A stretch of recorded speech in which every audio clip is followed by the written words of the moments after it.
The NFL Draft, 1 week from tomorrow. Shedeur Sanders having one final workout for a contingent from the Giants tomorrow, as New York holds picks 3 and, interestingly here, 34 as well.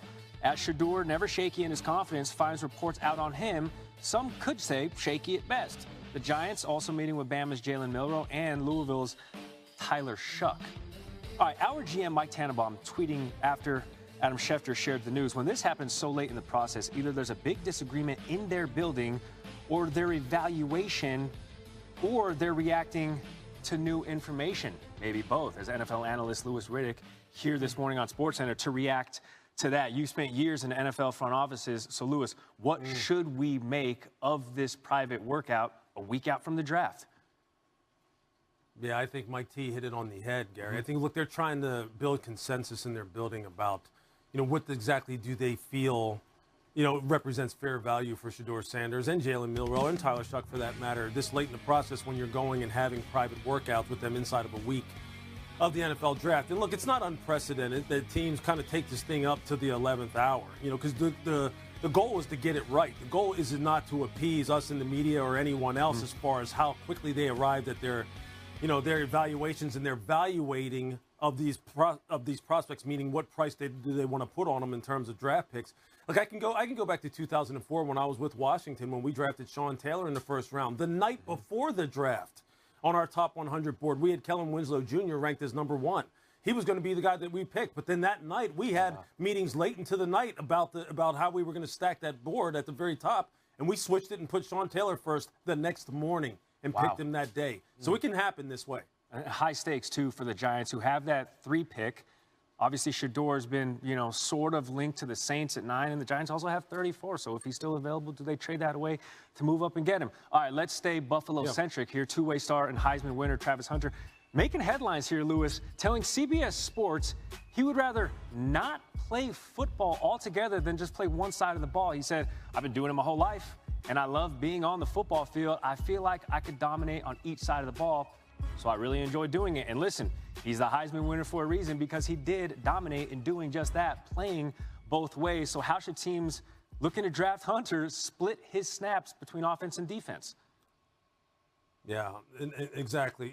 I think, for me originally, Gary, I thought that he should start off on the defensive side because I thought, look, this is a guy who's going to be a Pro Bowler, maybe even an All-Pro early on in his career, if not in his rookie season. Then I talked to Dion out at the Colorado Showcase, and we had some really good conversations about where he thought that Travis should start off. And he said, look, at first, when you break away from that first team meeting that he reports to, he should go with the offense. He should then, and really focus on trying to learn the nuance of the offense, the timing of the offense, get into a nice rhythm with the quarterback of whichever team that drafts him, and really get that down. And look, he believes that this guy could step onto the field and immediately, feel comfortable playing all the different disciplines that you need to play at the NFL level at cornerback, and play to the point where he'll be an all rookie team member. He'll be possibly a Pro Bowler in his rookie season. He doesn't need that many reps to get up to speed on the defensive side.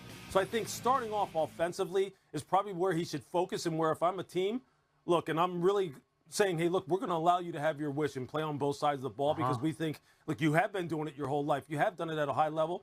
Let's put you in this offensive meeting room first. We know what you can do at corner. And there's plenty of tape on Hunter that indicates he can do both. He played 1,481 snaps this past season. That's over 300 more than the next most. Louis Riddick joining us this morning on SportsCenter, a week out from the NFL draft. Movement, teams jostling up and getting in position. Remember a couple of years back, the San Francisco 49ers moved heaven and earth to get up to the number 3 overall pick because they wanted to take a quarterback, and people didn't know whether it was Mac Jones or it's Trey Lance. Ended up being Trey Lance, but we saw that movement.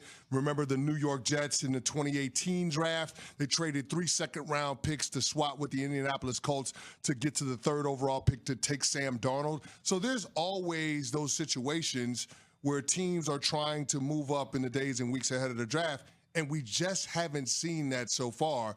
But I feel like this is the quiet before the storm, because with so many discrepancies on where we think these quarterbacks will go, where we think certain prospects will slide in, I think that a lot of teams will be all over the map in terms of making sure that they position themselves to get their guy. Well, one of the things that could happen is that a young player on a rookie contract or a guy who's already with the team could be traded on draft night. That's something that we're monitoring. Yeah. Adam Schefter joins us every week, and he was on with us, our ESPN Senior NFL Insider, and we asked him which players should we be paying attention to as we get closer to the draft who could be trade targets. The players that are more attractive that haven't gotten any interest, are the players on the rookie contracts right now. Those are the ones that are viable and doable, more so than veterans. So, we'll see how this all shakes out. But, usually draft time, that third day, you get a couple of trades, and it wouldn't surprise me if that's the same case this year. Shefty, who are some of those players that are on those rookie contracts that you might be talking about could potentially be on the move? Chris, I don't have a list for you right now. It's one of the things I'm going through as we speak. So Schefter's making the list, and he's checking it twice. Right? He's got to make sure that he knows exactly who to be paying attention to on draft night. So, Cece, we're going to run through some names of players that could be part of that conversation. All right. We're going to say whether or not we think that they could be on the move come draft night. Let's start first with the biggest name and maybe one of the most debated contracts that's been out there this offseason, and Micah Parsons, Dallas Cowboys. So we know that Micah is in line for a new deal. And Stephen Jones, VP of the Dallas Cowboys, talked about that, how he wants to make sure that they bring Micah back, but it's also important to be able to field a championship caliber team around him. And with CeeDee Lamb getting paid, of course, with Dak Prescott getting paid, if you're going to pay Micah what he deserves, what he's earned, what he's going to command, it's going to be harder for the Dallas Cowboys to field a championship team. And we know that these negotiations haven't really made a ton of progress up until this point. Yeah. Do you think Micah Parsons could be moved on draft night? No, I don't think he's going to be moved. Now, should he be moved? Obviously, that's a different question, and that's a different answer from me because I don't think that the Dallas Cowboys are close to contending. But that's neither here nor there. Both sides seem committed to being able to work this out. So I don't expect that Micah Parsons is going to be on the move on draft night. But when we start talking about veteran players that are still on their rookie contracts that could potentially be traded, I always go back to what the Philadelphia Eagles did on draft night in 2022 with A.J. Brown. Remember A.J. Brown, absolute dog with the Tennessee Titans. He was the head of the snake when it came to their passing attack, even though it was a run-first outfit. The Philadelphia Eagles made that trade and immediately extended A.J. Brown, gave him a 4-year, $100 million contract, and the Eagles in that year went to the Super Bowl. So we've seen precedent of players on rookie contracts that have had years of success in the league be moved on draft night, and it worked out for teams. So I wouldn't be surprised if we saw that this weekend. And again, one of the guys that we're going to be talking about that belongs on that list is Kyle Pitts, the tight end for the Atlanta Falcons. Do you think he could be a name that's moved? I know he's been connected to a lot of different teams. There's a lot of stuff percolating about him, people connecting him potentially to the Chiefs. Do you think that would be smart for him to get moved?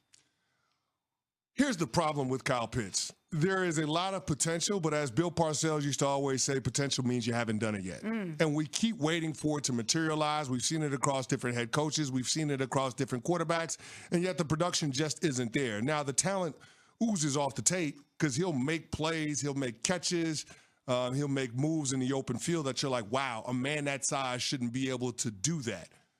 But the question is whether or not you're going to be able to get the consistency out of Kyle Pitts that warrants him getting paid a top-of-the-market contract. And for the tight end position, that's $20 million a year. That's not insignificant. So that becomes the question. But I do think that there is the potential for it to happen because Kyle Pitts, when you look at that 2021 draft class, he's the only non-quarterback taken in the top 10 to not get a contract extension with his current